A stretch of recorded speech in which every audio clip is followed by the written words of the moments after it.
Okay, in this lecture, we're going to solve equilibrium problems. These really give students trouble, so make sure you're taking the time to put pen to paper, follow along, and actually do all the steps that we do here in the video, but for yourselves. I can't stress this enough, really important you put pen to paper and practice these. So here are the steps to solving a equilibrium problem. If you want more background on just the overall concept of chemical equilibrium, feel free to review back to the previous lecture videos. But here's how you solve an equilibrium problem. And the point of these is to actually calculate how much product will be left at equilibrium, right? So, assuming there is some reaction A goes to B reversibly, and we start with a given amount of A, how much B exactly will there be present, say, tomorrow, once equilibrium's been reached? And that's a really important question in chemistry because, if you're an industrial chemist and you're trying to make a ceramic to be used in a coffee mug, just trying to think of everyday examples, you want to know exactly for a given reaction how much of that ceramic you will make, and when you come in tomorrow, how much will be there, starting out with these initial reactants. And so, money's the name of the game there, but you really want to be able to predict what reactions you should use and what the limiting reactants are and where equilibrium actually ends up and how you could shift that equilibrium. And those are the sorts of things that we're really covering today with the fundamentals of figuring out those calculations. So here are the 5 steps. I'm not going to read these to you. You can read them yourself. We're going to learn what each of these steps is by going into a practice problem. That's the best way to learn this. Get out your pen and paper and do these problems along with me. So here's the example. A closed system, i.e. a box, well, now it's a box, initially has some H2 and I2, so hydrogen gas and iodine gas in it. And there's concentrations of these that are given in the problem, right? And the temperature here is 448 Celsius. It's allowed to reach equilibrium, okay? So these are the starting conditions, right? So starting initially at the beginning, right? Those are my initial concentrations. So immediately when I read problems like this, I'm going to note, and maybe I'll outline these in green here, right? That these are initial. Now, this reaction takes place. I come back some later time, suitably long that equilibrium has been reached. And when I analyze the equilibrium mixture, the concentration of HI is this much. So at some later time, some HI starts showing up and has reached equilibrium. What I want here to do is to calculate Kc for this reaction, and the reaction shown down here. And so learning about equilibrium constants, as we have in previous videos, it's always products over reactants. So I can easily write this hydrogen iodide, or hydroiodic acid, as my products. My reactants look like this. I've double-checked to make sure the reaction is balanced. And it is, 2 H's, 2 I's. This is my equilibrium constant expression. But I can't just plug in these product and reactant concentrations. What goes in here are the equilibrium concentrations. I'm given one of these. This is equilibrium. This I can plug right in, but I can't plug in these numbers there. Okay, that would be wrong, right? What I have to do is come up with a method to figure out what at equilibrium these devolve into.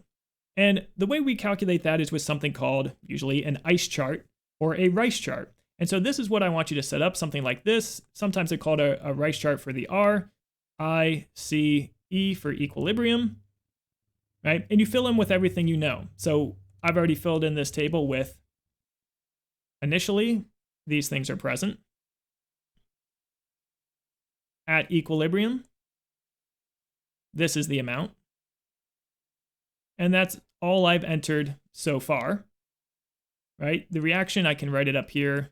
H2 plus I2 goes to HI, and 2 of them. Okay, so I've tabulated everything. Where did this 0 come from? This 0 came from the fact, and this is pro tip, pay attention. This is just from reading the problem and seeing that initially there's only these 2 things present. So you sort of infer here that there's no HI at the start. Okay, so that's where this 0 comes from, because I'm told initially there's just this, and this, meaning there's none of this to start with. Now, this is me tabulating everything that's known at the beginning. This is me filling in the gaps, okay? Because if I know all of this at the beginning, and if I know this at the end, within any column here, I can calculate the change.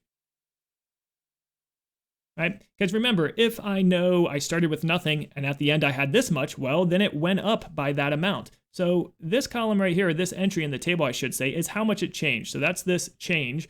And that's important for cataloging because in a reaction, H2 plus I2 goes to 2HI. Remember, the balanced chemical equation is telling us how these things change, what proportions, those are the coefficients here, are used to tell us how these things change. So if I know how much HI went up by, that's where this plus comes from, I know the other side of the reactants, products went up, so reactants are going down. How much do they go down by? Well, they go down by half of this amount because this is a 2-to-1 ratio. Okay, so I'm going to take this amount that HI went up, I'm going to divide it by 2. Why? Because it's a 2-to-1 ratio of HI to each of these components. So 1.87 times 10 to the negative 3 divided by 2 gives me 9.35 times 10 to the negative 4. And now that I'm starting with this, it's going down. Then I can subtract this from this and end up with this final entry in the table. Okay, so this is how I use these ice charts and fill in the gaps, right? Keeping in mind within each column, initial plus change equals equilibrium. Initial plus change, here change is a negative number, gives me equilibrium. And same here, initial plus this negative number gives me my equilibrium value. And this is what I'm after, these equilibrium concentrations. Because remember, when I write an expression for K, these are the equilibrium amounts. And so I have to plug in for HI.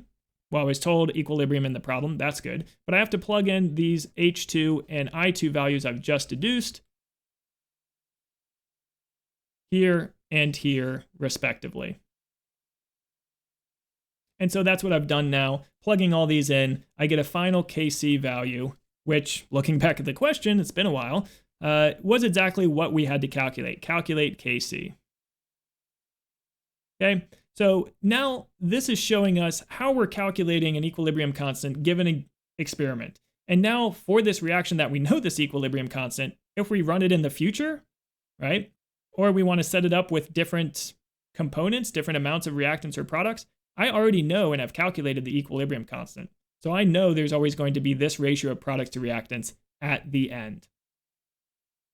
Okay, so now that we've seen one practice problem worked out, let's try another. And by try another, I mean pause the video here and please attempt this yourself before continuing the video and watching me solve it.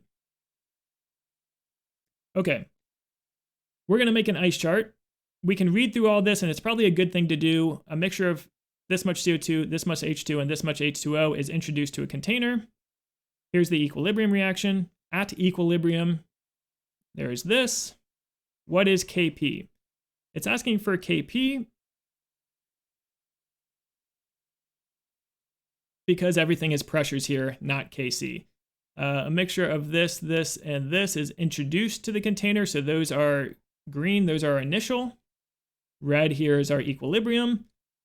Let's start and make our expression for Kp. It's going to be products over reactants. It's going to be the pressure of water, the pressure of CO over the pressure of CO2 times the pressure of H2. Products over reactants. The reaction is balanced, I believe. Yes, CO2 and H2, CO2 and H2. So here's my expression. Now I just have to figure out what are all these equilibrium concentrations. So let's set up my rice table. Rice, reaction, CO2 gas plus H2 gas. It's equilibrium, double arrow, goes to CO gas plus H2O gas.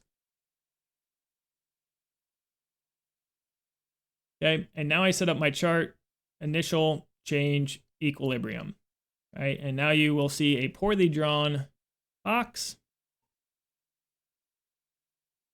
Not the worst, not the best, and terribly drawn rows and mediocre columns.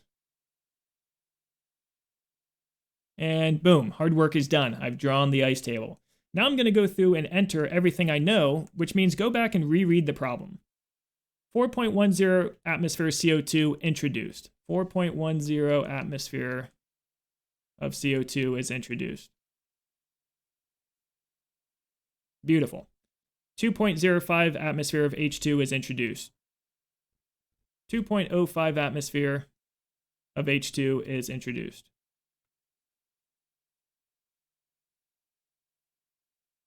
Uh, 3.28 atmosphere of water is introduced. 3.28 atmosphere of water is introduced.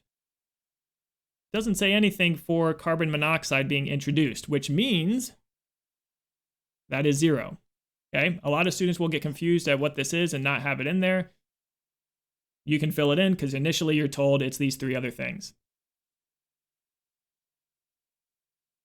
Now let's look at what else we're told. At equilibrium, we're given this 3.51 of water. So 3.51 goes under the E for equilibrium and the water column. And now I have enough, right? I have enough because all I really need is 2 of the 3 to calculate the third. And so I can see 3.51 at equilibrium. That means this went up, right? And this went up by plus 0.23 atmospheres. Now, here's where the leap comes in. The leap comes in because stoichiometry means this is a 1-to-1 ratio. So if water went up that much, then CO went up that much. And if it started at 0 and went up that much, well, then at equilibrium, that's how much we had. And if the products went up by that much, then the reactants went down by that much.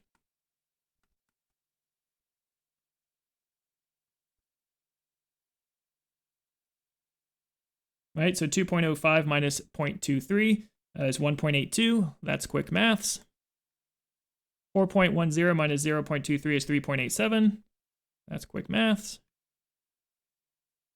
And so here are my equilibrium concentrations. Now I plug these into my expression for Kp, products over reactants. So H2O raised to its coefficient, 1. These are all 1, so all the exponents are just going to be 1s. So it's 3.51 times 0.23 over reactants, 3.87 times 1.82. That looks like about 1 in 100, but a little more. Something like 0.11, a little more, 115 we'll go with, for our value of Kp. Now, this is dimensionless, and I left out the units here on purpose. Okay, I left out the units here because, a reminder, our units for Kp or Kc are always dimensionless. Doesn't matter that they're atmospheres here. It doesn't matter in concentration that it's moles per liter, right? It's that in the end, this number is going to be unitless. So don't write atmospheres here because that would be wrong. 0.115 is our answer. That's our Kp. We were actually also asked if the temperature is 500 K, what is Kc? This is a throwback to previous lecture, right? Where Kp is Kc times RT to the delta N. But here what's convenient is this delta N is moles of gas product, 1 carbon monoxide, 1 water.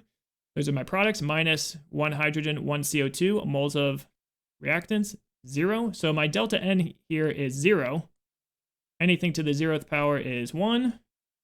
So Kp is just Kc. So this 0.115 is also Kc. So that's both my Kp and Kc, both unitless.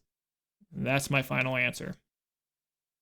Okay, so those are 2 different problems that we've gone through explicitly. You can see they take a long time. You can see that there's a lot to write down. These problems are very, very wordy. But again, it is imperative you actually put pen to paper and try these yourself. That's the best way to learn. There's plenty more of these you can find online. Now, what we've been calculating here is set up a reaction, calculate equilibrium. But what's much more common is imagine you know where equilibrium is going to end up, because for that reaction, you already know the K value. You look it up in a table, okay? So maybe you measure your reaction and find at some point in time this measure of products over reactants. But you don't know if it's at equilibrium. What you're really calculating there is not K, you're calculating Q. That is the reaction quotient, all right?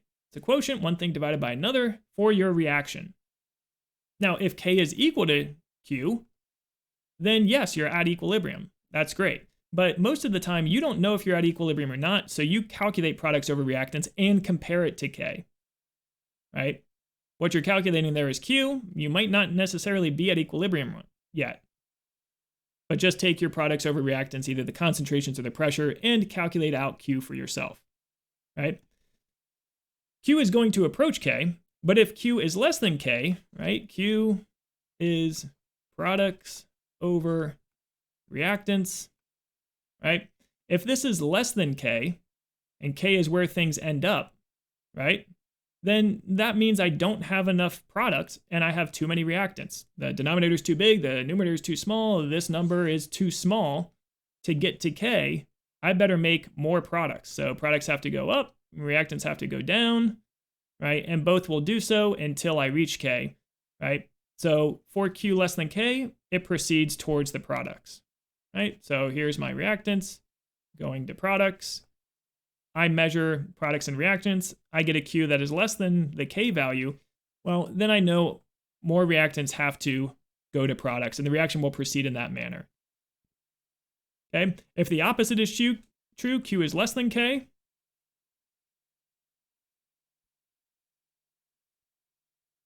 well, then the opposite is true, right? And I have too much products, that has to go down. I have too little reactants, that has to go up, so that my Q value, right, goes down and approaches K. I have to make more reactants. The products must go back towards reactants, okay? So nature will make the reaction proceed towards reactants. This is what nature wants, Q equal to K. It's going to achieve equilibrium eventually, but at any point in time, you can calculate where you are with regard to equilibrium by calculating Q and seeing if it's greater than or less than K, okay? Okay. Now, one other type of ice chart problem that can be a little bit more difficult, right, is calculating these equilibrium concentrations given our equilibrium constant. And in a practical sense, this is much more normal, right? You're much more often going to have some reaction set up, A plus B goes to C, and somebody somewhere in the universe, somewhere in the history of time, has done this and calculated the K value. So you know the K value already for your reaction, but you want to predict, knowing that K, adding some A, how much C am I going to end up with, right? In a practical sense, that's very useful for chemists to know how much A and B do I have to combine to make so much C at equilibrium. And so that's the type of problem we're talking about here. Calculating at equilibrium, what are the concentrations, if you know the constant already, which oftentimes you will. What we're going to do is still set up a Rice table or Rice chart, reaction, initial, change, equilibrium. But the change in concentration is unknown, so we're going to use a question mark or an X, or pick your favorite unknown, doesn't matter, to work through exactly what the change is. And then we're going to have to use some college algebra and quadratic formula to figure out what the equilibrium concentrations are. So let's look at an example. Okay, let's read this through. A 1 liter flask is filled with 1 mole of H2 and 2 moles of I2. Given a Kc of 50.5, what are the equilibrium concentrations of each? Okay, let's read it through again. 1 mole per liter, so that's an initial. Here's my reaction, H2, I2, HI.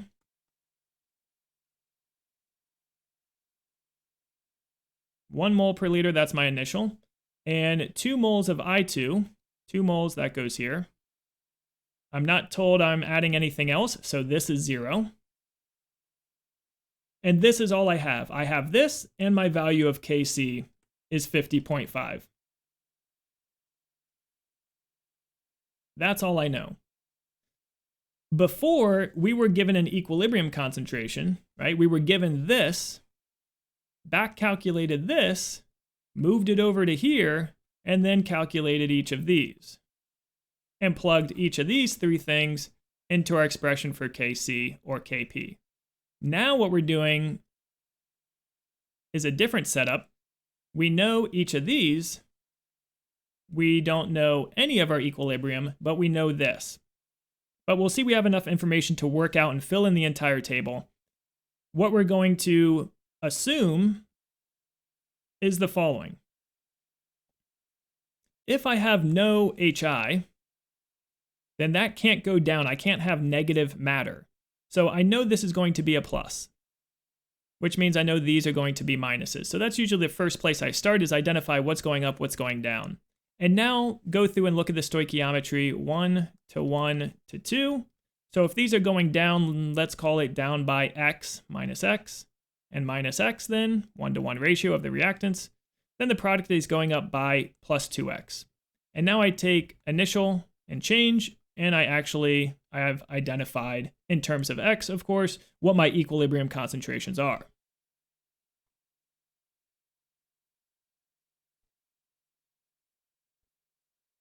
Now, I can plug each of those in to my expression for Kc, and that's what I have to do exactly. Here's my product 2x squared over H2, 1 minus x, and I2, 2 minus x, right? Those are each of these equilibrium expressions here. Don't forget to square your HI, right? Write out your expression for Kc so you don't forget these exponents. And now I have a formula like this. And this means it's time for the dreaded quadratic formula. Right? In any sense, you can go through and solve this with the quadratic formula, right? You can FOIL out this bottom here. You can rearrange it, right? You can solve for x. Don't forget the quadratic formula. X equals the opposite of b plus or minus the square root of b squared minus 4ac all over 2a. Again. Just kidding. So there's my quadratic formula. I rearrange this just using algebra, group all the terms together that I need to group together, and eventually, in the end, I can calculate my values for x. I will get at the end, I think x being either one of these, depending if I use plus or minus.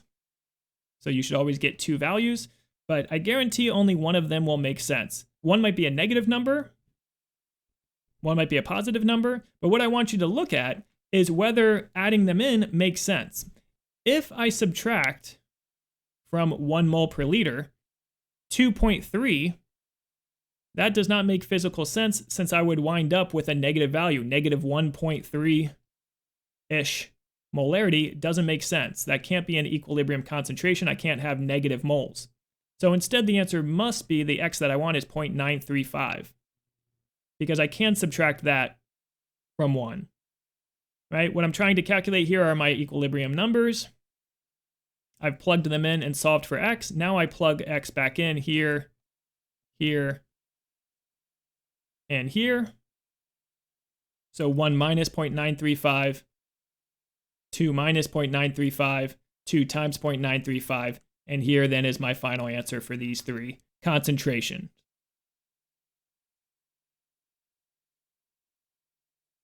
Okay, so you can see it's quite similar in terms of setting up the ice chart. There's a little bit, slightly more math to do with the quadratic formula, but it should be something that you can proceed with and solve to get through. Right? The last thing we have to learn about in chemical equilibrium, and again, real quick, make sure you're going back and practicing these, right? It's not enough to watch this video once or even this part twice and feel like you have a good grasp on how to do these. You really need to put pen to paper and go through some practice problems of these to make sure you understand, how to set up the ice chart, how to do the algebra, how to correctly, dust off the cobwebs and run through the quadratic formula to make sure you're getting these numbers or whatever numbers are corresponding to the practice problem you're doing. Plenty of examples you can look up by Googling, equilibrium ice chart problems or something. The last concept we have to get to here is LeChatelier's principle.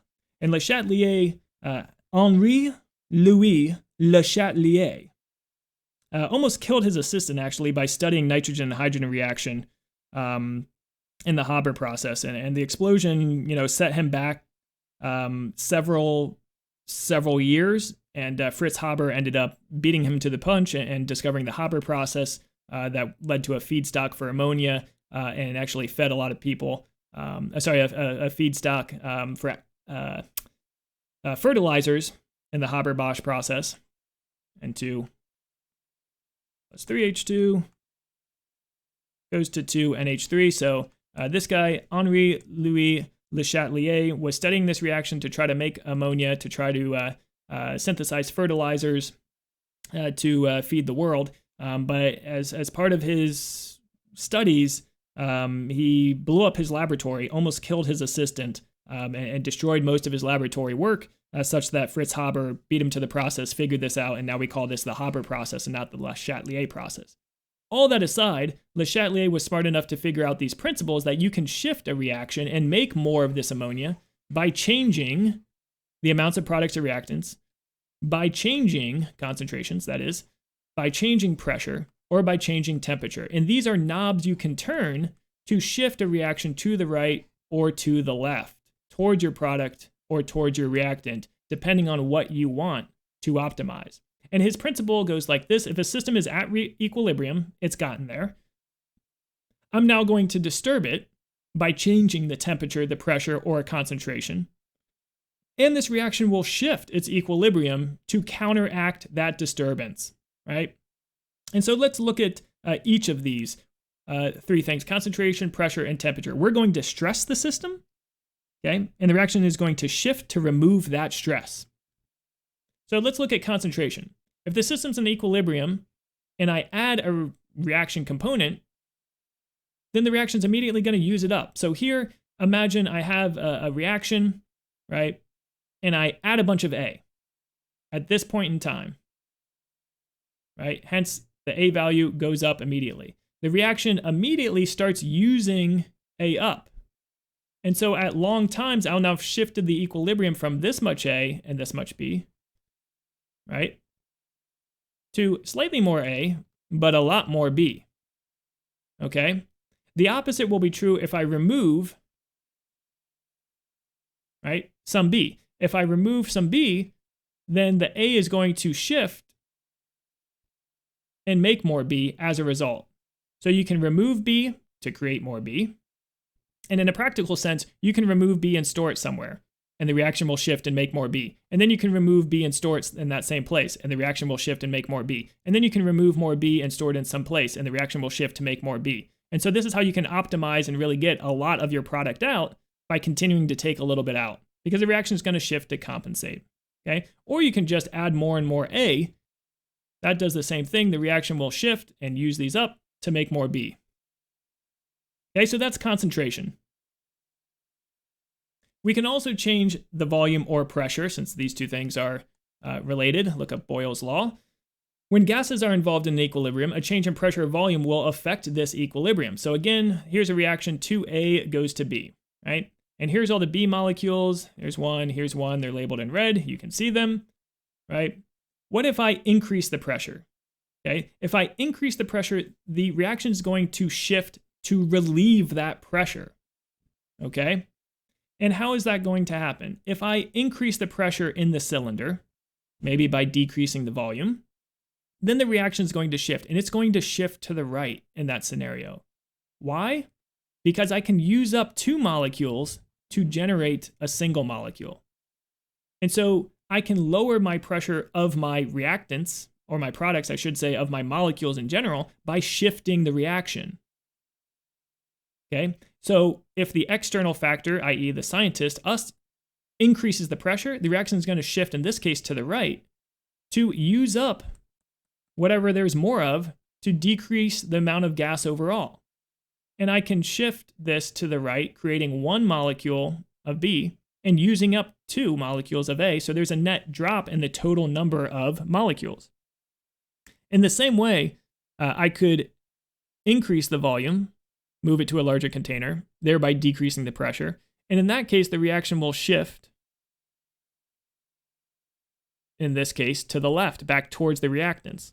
Why? Because I've decreased the pressure, the reaction is going to want to increase the pressure and make more of a gas molecule, where each gas molecule can add to the pressure.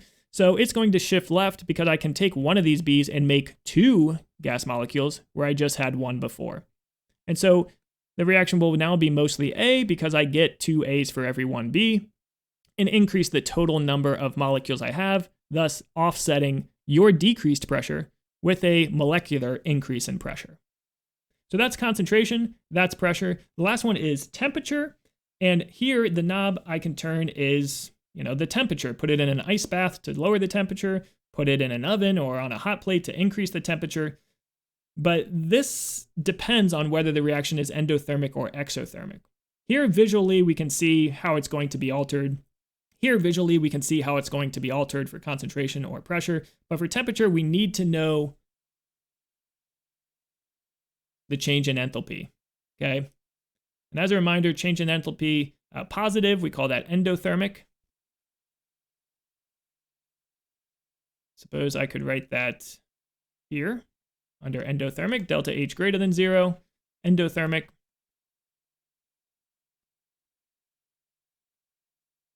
Okay, delta H less than 0, exothermic. Endo is take in, exo is a release. So endothermic, right, takes in heat, which is the same as saying heat can be thought of as a reactant. So you could write A plus heat makes B.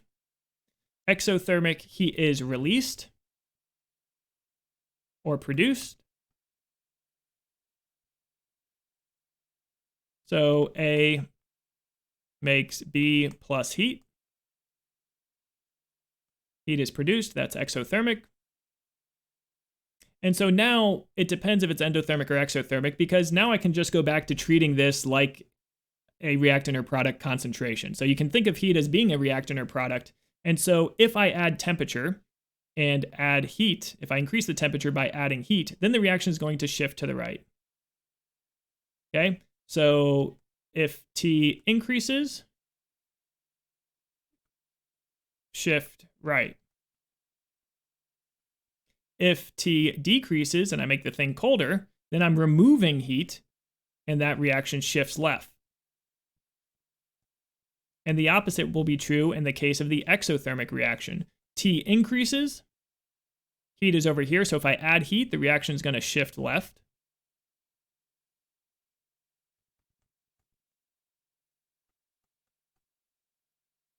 And if I decrease temperature,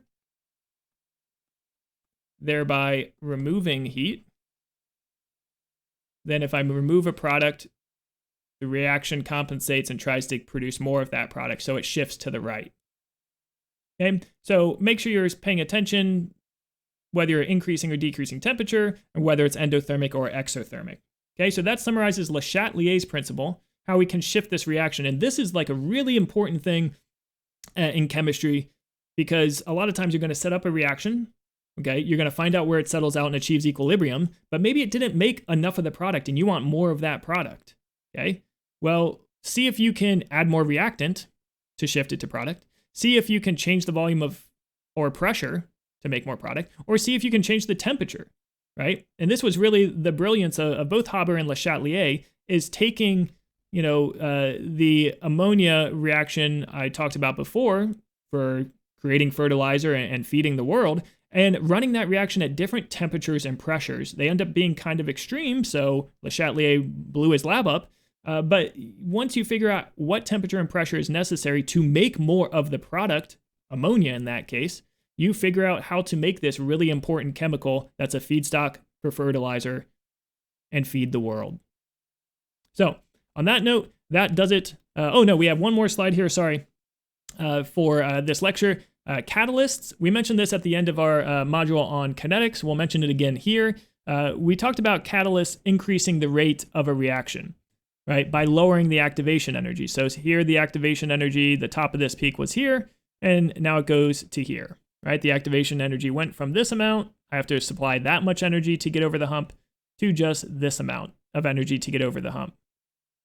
But remember, now that we're in chemical equilibrium, it's not x goes to y as shown here, x and y, but it's a reversible arrow. X doesn't just go forward, it goes backwards. There's this microscopic reversibility. So if I'm lowering the activation energy by changing the reaction mechanism, which you'll recall is what a catalyst does, changes the reaction mechanism, talked about that in kinetics, then it lowers this barrier for both the forward and the reverse reactions. Okay? So the equilibrium is achieved faster because both forward and backwards are happening faster. That's the kinetics. But ultimately, the equilibrium concentration is not changed. Kc, Kp, right, stays the same.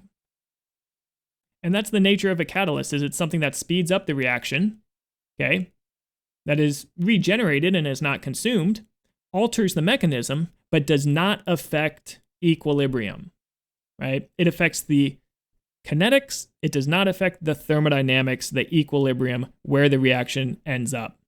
So in addition to like LeChatelier's and changing temperature or pressure, you could also do something like adding a catalyst to speed up the reaction, but it won't change the equilibrium value. Okay, it just gets you there faster. So here's the concentration of the product Y with time, uncatalyzed versus catalyzed. See, here you only have to wait till, I don't know, maybe here, this time to get the amount of product you want, rather than waiting way out here when your uncatalyzed one gets there. Okay, so these reactions happen much faster, but it doesn't ultimately change at equilibrium at these long time scales how much product you make. So here's LeChatelier's principle in action for one last slide. When the professor gives you a whole bunch of homework, right, and stresses you, you relieve that stress and you shift to just burn all your homework, thus relieving the stress that you have. So with that, that'll do it for this lecture and our lectures on equilibrium. See you next time.